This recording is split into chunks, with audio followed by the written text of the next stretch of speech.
तीन भाई और पत्थर का घर। एक बार की बात है, लालपुर गांव में तीन भाई गजेंद्र, राजेंद्र और सुरेंद्र रहते थे। उनकी आपस में बिल्कुल भी नहीं बनती थी और वो आपस में लड़ते रहते थे।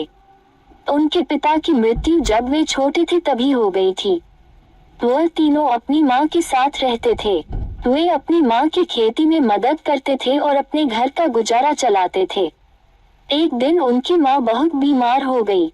उनकी माँ ने तीनों भाइयों को बुलाया और कहा कि मैं शायद अब ज्यादा समय तक जिंदा न रह सकूं, लेकिन मेरी एक इच्छा है, क्या तुम उसको पूरा करोगे?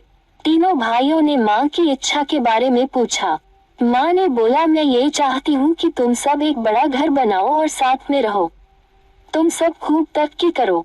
उनकी यह बात सुनकर गजेंद्र ने बोला कि ठीक है माँ, हम आपकी इच्छा को पूरा करेंगे, लेकिन तुम बस जल्दी से ठीक हो जाओ।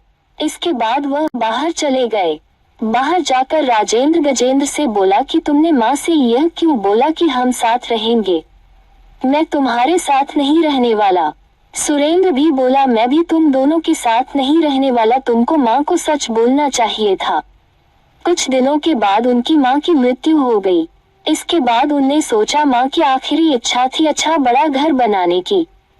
तीनों भाइयों ने जो भी पैसा था उसको 3 भागों में आपस में बांट लिया। इसके बाद तीनों अपना अपना घर बनाने के लिए चल पड़े। राजेंद्र ने सोचा कि वह बांस और फूस का घर बनाएगा और बाकी पैसों का कुछ सामान खरीद लेगा।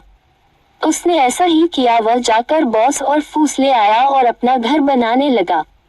दूसरा भाई सुरेंद्र ने अपना घर लकड़ियों से बनाने की सोची। वह जाकर लकड़ियां ले आया और अपना घर बनाने लगा। तीसरे भाई गजेंद्र ने अपना घर पत्थर का बनाने की सोची। वह जाकर पत्थर और सीमेंट ले आया।